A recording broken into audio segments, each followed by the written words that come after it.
Praise Lord. దేవుని నామమునకు మహిమ కలుగును గాక. ఈరోజు ఒక వర్తమానముతో మీ ముందుకు వస్తూ ఉన్నాను. ఎప్పుడైనా నువ్వు ఆకాశాన్ని చూసి ఇలా అనుకుంటున్నావా? దేవుడా, నువ్వు ఎక్కడ ఉన్నావు? జీవితంలో కొన్ని క్షణాలు అలాగే వస్తాయి కదూ.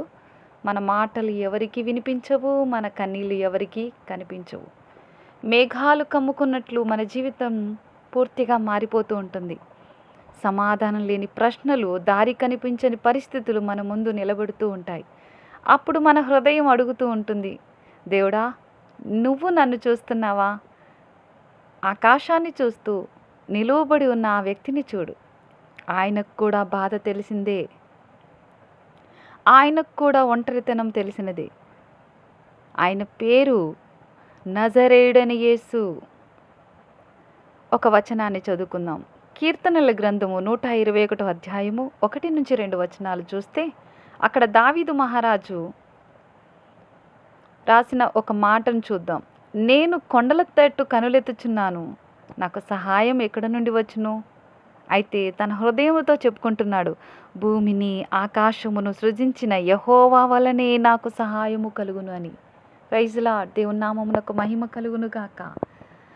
వింటున్న నీవు కూడా కన్నీళ్లతో దేవుని వైపు చూస్తూ ఉన్న నిన్ను దేవుడు చెబుతున్న మాట, దేవుని వైపు చూస్తే దేవాది దేవుడు నీ వైపు చూస్తున్నాడు. దేవుని వైపు చూస్తే విడిచే కన్నీళ్ళు వృధా కావు. దేవుని బిడ్డ, నువ్వు దేవుని వెతుకుతున్నావు అనుకుంటున్నావు, కానీ నిజం ఏంటంటే ఆయనే నిన్ను చూస్తున్నాడు.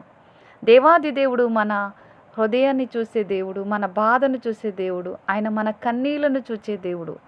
కన్నీళ్లు విడుచుట చూచి తిని అని దేవుడు వాక్యం సెలవిస్తూ ఉంది. ప్రియమైన దేవుని బిడ్డ, హిజ్కియాను దేవుడు చూశాడు కదా, హాగరును దేవుడు చూసినట్టుగా మనం చూస్తూ ఉన్నాం. ఈరోజు ఆయన వైపు చూస్తున్న నీతో, ఆయన బాధను చెప్పుకుంటున్న నీతో కూడా దేవుడు సెలవిస్తున్న మాట, ఆయనే నిన్ను చూస్తున్నాడు. ఆయనే నీ ప్రతి బాధను తెలుసుకుంటున్నాడు. మేఘాలు ఆకాశాన్ని కమ్ముకుంటున్నాయి కదూ. ఆకాశమే మారదు, కానీ అలాగే నీ పరిస్థితులు మారినా దేవుని ప్రేమ మాత్రము మారదు. నీవు ఒంటరిగా అనిపించినా, నీకు ఒంటరిగా ఉన్నాను అనుకుంటున్నావు, కానీ దేవాది దేవుడు నీకు తోడుగా నిలిచి ఉన్నాడు. Praise Lord.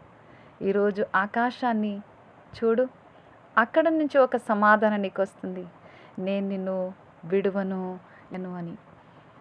దేవుని వైపు చూసి దేవుని తట్టు కనులెత్తే ప్రతి ఒక్కరికి దేవుడిస్తున్నటువంటి వాగ్దానము, నేను నిన్ను విడిచిపెట్టను. తల్లి మర్చినా, తండ్రి విడిచినా నేను నిన్ను విడువనని దేవుడు వాక్యం సెలవిస్తూ ఉంది కదా. ప్రియమైన దేవుని బిడ్డ, ఈ దినము నిన్ను చూడట్లేదు అనుకుంటున్న ప్రతి పరిస్థితిని కూడా నీవు దేవుని వైపు చూస్తూ ఆయన వైపు పెట్టు. దేవాది దేవుడు నీకు సమాధానం ఇస్తాడు.